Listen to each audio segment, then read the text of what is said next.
La prudent, toi on a posé la prudent, on a bébélé, la prudent, parce que c'est la politique. Les monde à Cuba, les monde il y a violence, les monde où il y a tout est permis, et les monde où il faut gérer.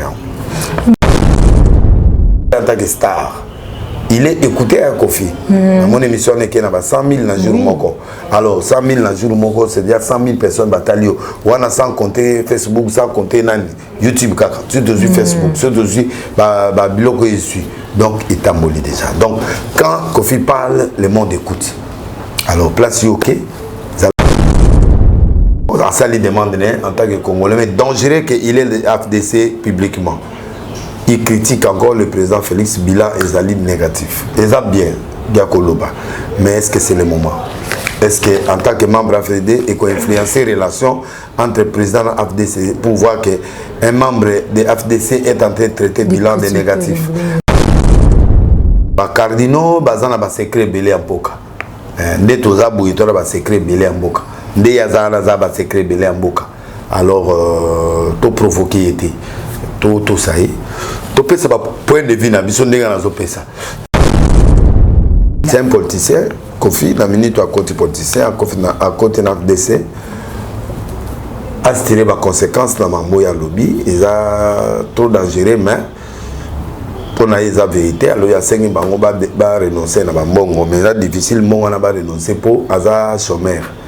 Un sénateur à vie, mais insisté pour... Sur le côté, il y a 674 000 un sénateur et puis il était avantage à pouvoir, quand même ex-président. Moi je conseille qu'une négociation secrète soit faite entre l'église catholique pour apaiser Bango. Il y a un espèce conseil, il y a un IDPS, il y a une opposition. Il y a raison, il y a contester catholique au travers de Bongo, mais et comme la brutalité, il y a exagérer qui va bloquer. Mais là, maintenant, il faut modifier la loi. Ça demande une modification de la loi, mais est-ce que Félix a un dimanche? Parce qu'il y a peu fois qu'il soit qui après 10 ans ou 2 mandats, ou un mandat, il doit vivre comment? Il faut que la loi soit protégée. Le Premier ministre, je ne crois pas. Et l'autre, mais en Bongo, banda Kalabouda, Félix, mais si le président Félix va PC, va Jeep, va Nini, tout ça. Et pourtant, biso l'équipe va on est belé. Catholique, azo mon main noire, ça dit que candidat Kadima, Azali candidat il y a pouvoir, clairement. C'est ça l'intention de l'église catholique. Bonjour, bienvenue sur notre chaîne Congo France Télévision. Izanga Yabino, présentatrice Gloria King. Le tozolo belanga matali actualité nyonso ya mboka na biso Congo. Tozala kana pona bino ko lobela bino ko landela bino ko expliquer bino nyonso tozoleka na mboka na biso Congo. Na yango wana nazanga mokote, nazana prophète de la nation.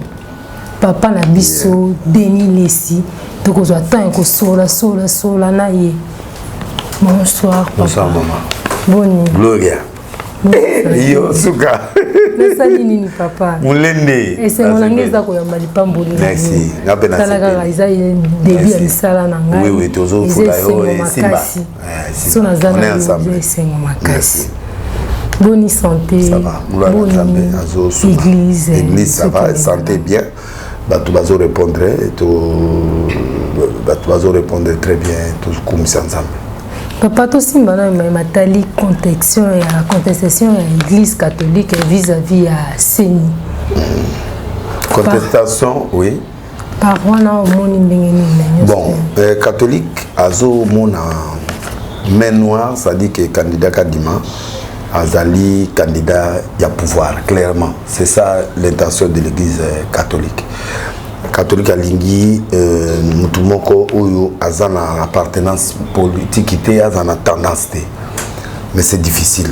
C'est difficile parce que dans le moment où on a Congo, pour avoir quelqu'un qui n'a pas de tendance, il y a des pièces rares. Mais,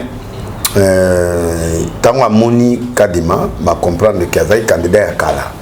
Baïbi est bien, Baïbi qui est à Afrique du Sud, Baïbi qui a travaillé trop, il a une expérience, mais Bazako douté surtout qu'à Moulouba, douter que il faut la main noire, il y a pouvoir. Alors ce qui fait que bazo contester. Deuxième chose, défaut pour na bango, il y a dit que bango pour na bango candidat valable il faut ou dépend na bango pour bango va gérer.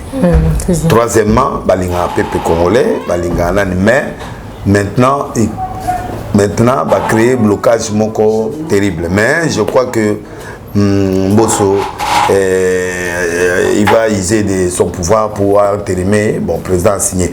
Mais moi je conseille que ça la consensus au cas où il y a un autre spécialiste de type naï, va masquer Moutouana, Aya qui se présenter, l'Issoussou va voter. Mais il faut, moi je conseille qu'une négociation secrète soit faite entre l'église catholique pour apaiser bango. Il y a un espèce de conseil na bande économie sur IDPS na bande comme sous opposition où il y a raison il y a qu'on contester catholique au travers en bongo mais et comme la brutalité il y a qu'on casser la brutalité il y a bien été parce que non un cardinal c'est une haute autorité internationale il faut battre ça y ça la bras de fer dans la catholique surtout cardinal et que ça la bien été pour la future président de la République. Il n'a rien à faire mais il peut influencer, il peut déranger. Donc je crois que éthique à la débat, ils peuvent critiquer, ils peuvent analyser mais comme on a ma bon côté dans d'autres côtés auto perdre déjà mon sengo auto kende. Alors cardinaux bazana ba secret belé en boka. Ndé toza bouitora ba secret belé en boka. Ndé yazana za ba secret belé en boka.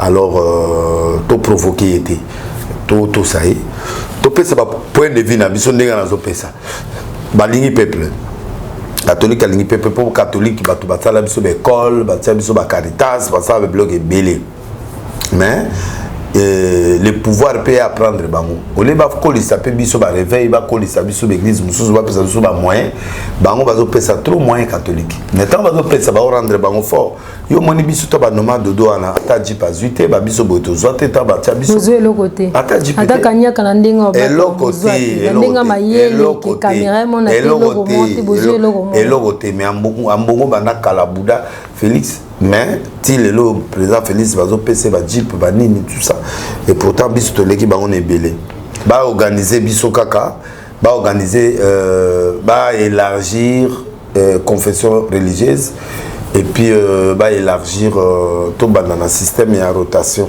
2 ans ou 3 ans de façon que et l'organisation tourner na batunyonso pour contrepoids il faut ça la pour permettre l'organisation donc bref ba boyi na bango kadima parce que ba trouver que a tendance pouvoir c'est ça la vérité il y a pas autre chose obligatoire comme on base la puissance ya mais c'est le gouvernement qui leur a donné le pouvoir baza président ya confession il y a la confession religieuse adjoint za ba protestant il faut rectifier mais pour rectifier il faut consensus et puis catholique à dit matin ba tous va diriger les confessions en pour ba on makasi alors il faut seulement que ba arranger le système parce que il faut président a signer yemoko ou bien partenaire mususu alors tant qu'il y a signé les 6 sont signés crédibilité des articles parce que le président n'a pas signé qui a signé on ne sait jamais qui a fait on ne sait jamais donc il fallait qu'on va trouver consensus attends on va boy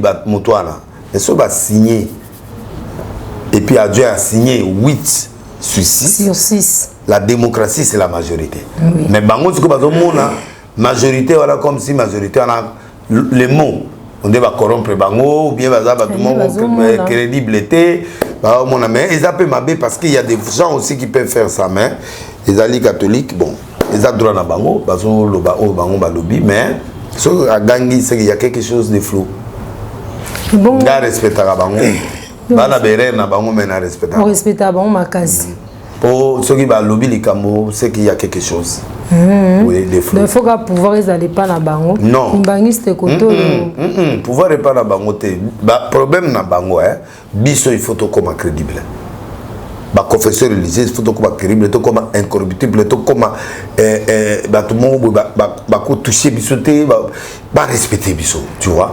Nous pouvons prendre un choix où biso décider sans pouvoir, sans le gouvernement en place. Nous donnons quelqu'un où tout le monde est crédible. Nous-mêmes les clergés on vote. Alors surtout comme il a un niveau là, négocier bien. Binomo pe bana bo se respecter bo mi pesa poids. Bon, il y a difficile na ba crise, il y a difficile et puis père les a trouvé pas père les a trouvé pas ba clergé. Ba ko ka pression de. C'est vraiment difficile. Bon, c'est pour tout est possible. Kanya la té mais crédibilité ça comme monter. Crédibilité zali te mettre à ta place. On est des pères. Oui. To go ba non. Boyete, tolingi vraiment vote ou t'es pas dans biso. Bon imposer biso mutute ou bien injonction mogeyate. Dans le sens voilà. Bon papa, totalement mais matali propos tenus par Kofi Olomide vis-à-vis président madame moi si président de la République sortant bon, c'est un politicien Kofi la minute à côté politicien à côté de FDC a tiré les conséquences dans ma moya lobby ils a trop dangereux mais pour na la vérité alors il y a 5 bango ba renoncer na bango mais c'est difficile mon na ba renoncer pour aza chômeur aza sénateur à vie mais insister pour bien ça sur ce lot côté à 674 000 aza sénateur et puis l'été ils a avantage à pouvoir aza quand même ex-président ils ont loi monge uta qui pas avec Motinga papa na biso pour na ba faire évacuer président mais loi on a bénéficié ce qu'on a président Moussoussou pour base faciliter au Lima pas qu'il après mandat base à la l'aise bien que va exagérer qui va bloquer mais là maintenant il faut modifier la loi ça demande une modification de la loi mais est-ce que Félix on dit mango parce que il peut fois qu'il soit qui après 10 ans ou 2 mandats ou un mandat il doit vivre comment. Il faut que la loi soit protégée. Premier ministre, je ne crois pas que la loi soit changement dans l'erreur. Bon, ça lui demande en tant que Congolais, mais dangereux qu'il ait le FDC publiquement. Il critique encore le président Félix Bila et Zali négatif. Et ça bien, Diakoloba. Mais est-ce que c'est le moment? Est-ce qu'en tant que membre AFD, il faut influencer les relations entre le président et la FDC pour voir qu'un membre de FDC est en train de traiter bilan de négatif. Donc ça peut déranger, même si va au Lobati, mais dans CC, il faut créer une froideur entre le président de la République et Bahati. Ça c'est un. Deux, en tant que politique, il faut aller. Quelle déclaration il faut faire parce que on va dans l'union sacrée. Il peut parler en tant qu'individu, il peut parler en tant que star. Il est écouté à Kofi. Mon émission est qu'il y a 100 000 dans le jour moko. Alors 100 000 dans le jour moko, c'est déjà 100 000 personnes bataillées. On a sans compter Facebook, sans compter YouTube, sur dessus Facebook, sur dessus Biloko il suit. Donc il t'a molli déjà. Donc quand Kofi parle, le monde écoute. Alors place ok. Zala prudent, toi on a Posanao, Zala prudent, la Mambébélé, Zala prudent, parce que c'est la politique. Les monde à Cuba, les monde il y a violence, les monde moko il y a tout est permis, les monde moko il faut gérer. Bon papa là, il total nano likambo etali bilan ya gouvernement warrior. Ça au moins 3 mois déjà. Bilan ils sont positif ou bien négatif? Bon, on n'a pas de problème parce que la situation est critique. On a un problème, mais on se battre. Bakouti héritage mo mabe. Yango bazo sa la face, mais yango nirangongo biloko ya cet état de siège. Et vraiment Félix a hérité beaucoup de choses, c'est compliqué. Et puis Bazo ça la fort, mais trop élégumonel. Ce qui est important, c'est l'effort. C'est le fond qui est plus important. L'effort qui est plus important. L'effort qui soit en train de se débrouiller, en train de se battre, c'est ça qui est important. Et puis, présence en avait fort, mais entourage peut faciliter t'acheter parce que Bazo créer la soupçon trop dans la population. Au moment où on va arrêter trop de personnes, comment comparer, est-ce que l'arrestation est ciblée ou pas, et comment on peut savoir soupçon. Alors la soupçon c'est ce qui dérange maintenant. Peut-être que la justice a aussi un moussala, mais comme bakomona ki ba okanga kanga batu mo boyo o bazo lo ba opinion par rapport na gouvernement et bazo intimider de batu ba mona ki ba mo intimider bango pour batu ba lo bati et pourtant on est dans l'état de droit. Bon, il faut ba yiba comment okanga qui doit aller. Parce que on réclamait que non, tel peut aller baki, tel peut aller baki, koto bazo mais pourquoi ba okanga bango te kaka ba pour baza partir au pouvoir ou baza donc cette comparaison là eko kitsa mo konzamboka dans le sens que ba mona ke aza parti pris. Or lui il voit la justice séparée de la présidence. Et là maintenant il faut qu'il y ait le bord on a table pour régler le kamwan. Bakangi kangi ba caméra bakangi bazo kende kozwa batlokola ba Moïse ba nani ba au net bazo écarter ba on a course. Alors il faut qu'on mette à la masquer. Bazo toucher mais ba senti que mouvement a touché. Donc il faut pas ça là bas acte moko ils ont senti que la main n'est pas là, le président n'est pas là, le pouvoir n'est pas là. C'est un pouvoir séparé exécutif na boy mais ce que congolais a commis trop na ba soupçon. Alors va permettre les congolais à soupçonner. Ah on va éliminer Kamere pour réclamer qu'il y a ça là na deuxième mandat ya comme candidat. Ah bakangi ba kanga matata pour ça candidat. Ah bazo écarter loi tchani ba tchango pour pas écarter Moïse. Même si ce n'était pas ça, mais la population maintenant comme bien Lingi. Alors, qu'est-ce qui est conséquent? Et que Batouyo, Bazala Katango Balinga président et Balinga président au travers de Moïse, comme l'Union sacrée, ils vont se retirer. Batousuko ya Kivu au Balinga Kamere, ils vont se retirer. Batou Balinga tel, ils vont se retirer. Alors, il n'a pas besoin de perte de voix. Il a besoin de voix vraiment Oyo pour ça là il y a des mandats. Donc conseil n'a pas ça ndeyangwana. Papa nangai le bezala qui le 1er août ezaki fête ya parents. Na mboka na biso Congo to comme mon éducation ya bana ekomi ko beba. Surtout ya biso ba jeune emeleli ya masanga eleki ya mabe. Et là telipe ya bandeko na biso basi eleki ya mabe. En tant que yo prophète de la nation, conseil yo ko pesa pa parents na biso ya mboka Congo. Pas seleki. Papa comme on lia na moto ya mwana. C'est-à-dire moi na ça qui nous m'a élé 300-500 $. Moi blâmer mingi te mwana na nga tamola bien que ba malade des ali. Au moins niveau ba comme sucre. Moi na élé champagne na moi 500 na deux costumes na mongo nye. Mbala on a nyo na tel maman na nga ekene malembe. Oh mon place que non, faut pas faire ça.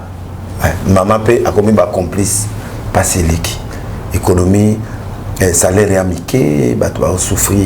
Tout ça, c'est règle dans l'économie du pays. Le social est trop bas. Et on sait comment on fout à Kindumba. Na téléphone, si vous avez un Android, au caniment photo, au Tiniki, dans la mongo tekam, dans mon téléphone, inbox, allez, au côté du solo. Ça n'est qu'un rendez-vous, pas seleki. Vous prenez la mibali bazolangwa bango pe ba komi ba pédé yo zo mona te mobali kitoko kasi pas abi que soki asali bongo azoma 5000 po bango moi baza moins cher côté ana siko bato mbongo nde bakenda na bakisi na bango nde bazokenda ko za ba vie na bango alors tango oké opesi simana yo ba pesi mbongo ebele tango ye na ndako komo boko la famille koto bazoyeba te ke ndenga zana koto bazoye batendenge ezana okozwa cancer na nuit okozwa ba cancer et puis santé za dégradé parce que nzamba sala est parti on a pona makamususu tango yo komi na biloko on a commis problème ato tie banini ato salitisation et loko nini c'est compliqué. Les parents sont bités à la souffrance et cette souffrance ne permet plus aux parents de gérer les enfants. Et le monde actuel est un monde Android, internet. Au gérer moi atala mitakala au gérer moi ato lobby naï tant qu'un Android aza connecté tout est là et puis à quoi connecté na mobile moi a même payé à proposer $1000 à mon a été au PC nzoto OK ba bendio étoile ba bendio biloko ebele. Donc c'est la souffrance. Tout ça, ça fait partie de la souffrance. La souffrance n'a pas commencé avec Félix, mais un temps donné, pays ça s'est dégradé, Donc voilà. Social peut commis pas si c'est ça le problème. Et donc normalement il faut net biso pour la maman campagne on a couru raté, mais raté.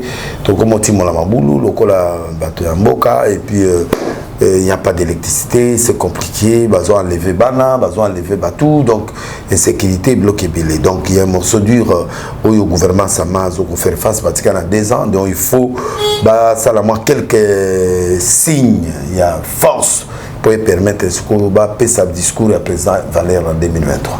Tout le monde maman moko boye akangi kitamba la soki maman biku di soki maman église ni alobi ngoza na mutu no eza bien te il faut Nzamali c'est pas grave. Nzamali Misaye, je suis un évêque, je suis un intellectuel bien fait, j'ai une tête bien faite dans un intellectuel, aux autres malobana ils ont la cohérence. Donc je parle avec cohérence, ça dit que je suis quelqu'un yende mutu de pété. Yende azana molimote azam biku déjà muto à mon esprit des morts azo sakola après l'esprit des morts, donc je le pardonne et puis voilà batutu bazo linganga na bango so la tangi de les amati so la tangi profiter na ngoma sala oyo lingi na l'émission pour avoir aux problème na nzoto na sengi zamayo kelo mawa liana okaka ba vie na nzamba pambulo.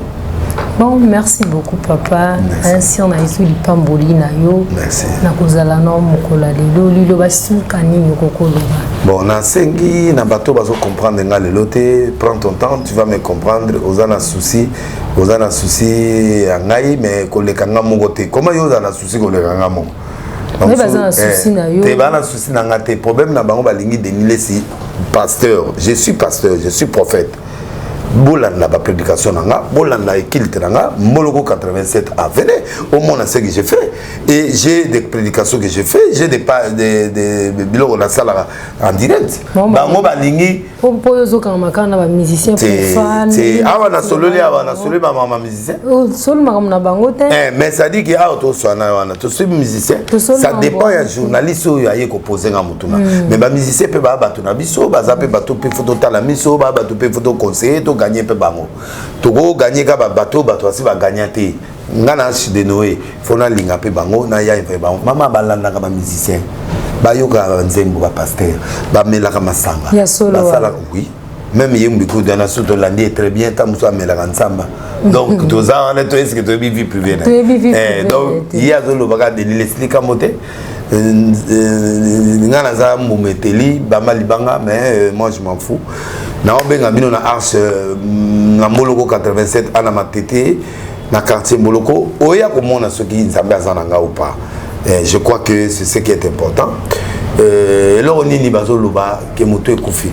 J'ai expliqué des choses selon ma vérité. Nga so na lobi likambo c'est la vérité. Ba bien lobe no comme déborder ou comme loba na ndenge mo boya exagérer. Non, net biloko ba loba wana na loba mamboko, c'est normal la lingala mamboko. Na lingala vrai yangwana. Sexe ezana komo na ngope na lingala. Ba kinois ba déforma ba kombo.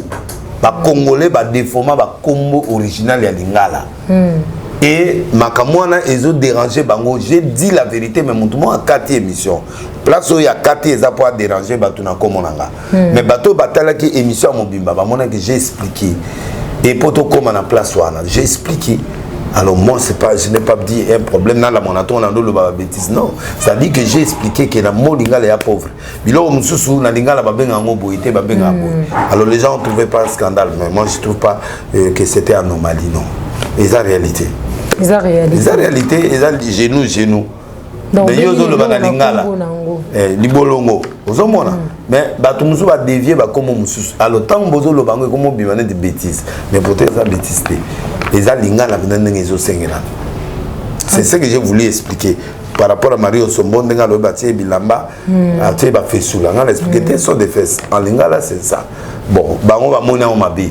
Et puis, Nabi, par exemple, c'est dans ce contexte-là que nous avons fait sa conseil, mais nous avons Kati, Kapati, on a dit, Oyo na linga le lobby boy, Oyo na linga le lobby boy, Asugi wana a commenté à Tchébimage à Tindiki. Donc, ils allaient mal intentionnés. Moutana azo linga a baby sa réputation a passé de laisser pour balinga ken internet mais a passé pour linga plus bazo lo ba plus que bino pe ba tunanga bozoya plus que ba tala le rozo lo 21h OK ndako depuis aki tongo ba to aki belé donc bango ba to osalanga na komisi nzambe pona ndenge bazo matsanga l'escalier ya makasi tout ça. Et je crois que les autres dépendent d'un contexte à journaliste. Yo qui n'a un contexte. Au moins tu es tout seul dans aussi c'est que tu étais venu. Ça dépend aussi des journalistes.